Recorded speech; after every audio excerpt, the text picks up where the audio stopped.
Tinapay mula sa langit. A daily morning devotion with CRC family.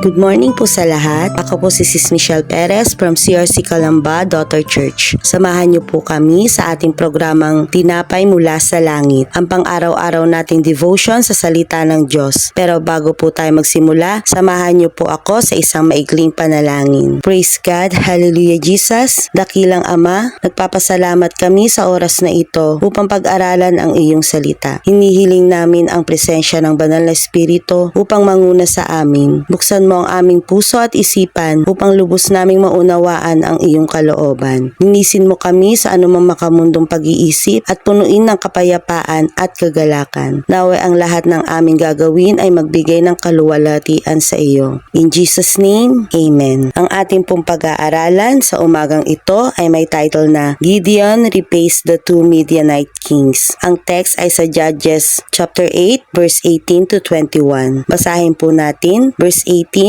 Pagkaraan, tinanong niya sina Zeba at Salmuna, anong itsura ng mga lalaking pinatay ninyo sa Tabor? Kamukha mo silang lahat, parang mga anak ng hari, sagot nila. Verse 19, sinabi ni Gideon, sila'y mga kapatid ko at mga anak ng aking ina. Saksi si Yahweh ang Diyos na buhay. Kung hindi ninyo sila pinatay, hindi ko rin sana kayo papatayin. Verse 20, at sinabi niya sa pinakamatanda niyang anak na si Jeter, patayin mo sila, palibhasa'y bata, natakot itong bumunot ng tabak at pumatay ng tao. Verse 21, dahil dito, sinabi ni Seba at Salmuna kay Gideon, bakit hindi ikaw ang pumatay sa amin? Mga tunay na lalaki lamang ang maaaring pumatay ng tao. Kaya sila'y pinatay ni Gideon at kinuha ang mga palamuti sa leeg ng kanilang mga kamelyo. Matapos ang isang malaking tagumpay, nahuli ni Gideon ang dalawang hari ng Midian na sina Zeba at Salmuna. Ang tagpong ito ay hindi lamang tungkol sa paghihiganti, kundi nagpapakita ng katarungan, pananagutan, paninindigan sa harap ng Diyos. Ang katarungan ay dapat alalahanin. Sa verse 18 at 19, inalala ni Gideon ang ginawa ng mga hari, kung paano nila pinatay ang kanyang mga kapatid. Ipinapakita nito na ang tunay na katarungan ay nakaugat sa katotohanan. Sinabi sa Roma chapter 12 verse 19, akin ang paghihiganti, ako ang gaganti, sabi ng Panginoon. Ang kasalanan o kasamaan ay hindi dapat baliwalain. Kailangan harapin ang katotohanan ng may takot sa Diyos. Ang pananagutan ay hindi maaaring iwasan sa verse 20. Inutusan ni Gideon ang kanyang anak na si Jeter na ipatupad ang katarungan, ngunit siya ay nag-atubili dahil sa takot. Ang pananagutan ay nangangailangan ng tapang, hindi sapat ang alam lang ang tama. Dapat itong gawin. Sinabi sa 2 Timoteo chapter 1 verse 7, sapagkat hindi tayo binigyan ng Diyos ng espiritu ng takot, kundi ang kapangyarihan. Dahil hindi ito nagawa ni Jeter, sa verse 21, si Gideon mismo ang kumilos at tumupad sa katarungan. Ang katarungan ay nangangailangan ng personal na paninindigan. May mga pagkakataon na ikaw mismo ang kikilos, manindigan sa tama kahit mahirap. Ang tunay na lakas ay nakikita sa gawa. Ipinakita ni Gideon ang kanyang lakas sa pamamagitan ng kanyang gawa. Ang tunay na lakas ay nakikita sa pagsunod sa Diyos. Hindi sapat ang pananalita, kailangan ng pagkilos. Mga kapatid, ang kwento ni Gideon ay nagtuturo ng tagumpay ay hindi lamang sa laban, kundi sa tamang pamumuhay pagkatapos nito. Ang Diyos ay tumatawag sa atin na mamuhay ng may katarungan, pananagutan at pagsunod. Kaya tayo ay manindigan sa tama kahit ito'y mahirap at maging handang gawin ang kalooban ng Diyos kahit may takot. Tayo po ay manalangin. Panginoon, salamat sa biyayang ito ng aming pag-aaral ng iyong salita. Nagpapasalamat kami sa pagkakataon na ipakita mo sa amin ang iyong kaalaman at pag-ibig sa pamamagitan ng banal na kasulatan. Gabayan mo kami sa paglalakbay namin sa aming araw-araw na buhay. Tulungan mo kaming maging alagad ng iyong salita at mga tagapagdala ng iyong liwanag sa mundong ito at patuloy na gabayan sa aming paglalakbay ng pananampalataya. Sa ngalan ni Jesus, aming tagapagligtas at Panginoon. Amen. Maraming salamat po sa inyong pakikibahagi sa ating programang Tinapay Mula sa Langit. Muli niyo po kaming samahan sa sa araw ng bukas, 5:30 ng umaga para sa ating pang-araw-araw na pagbubulay ng salita ng Diyos. Malaya po natin itong i-share sa ating mga kapamilya at kaibigan upang mas marami pa ang makapakinig, mapagpala ng salita ng Panginoon. Muli magandang umaga and God bless us all.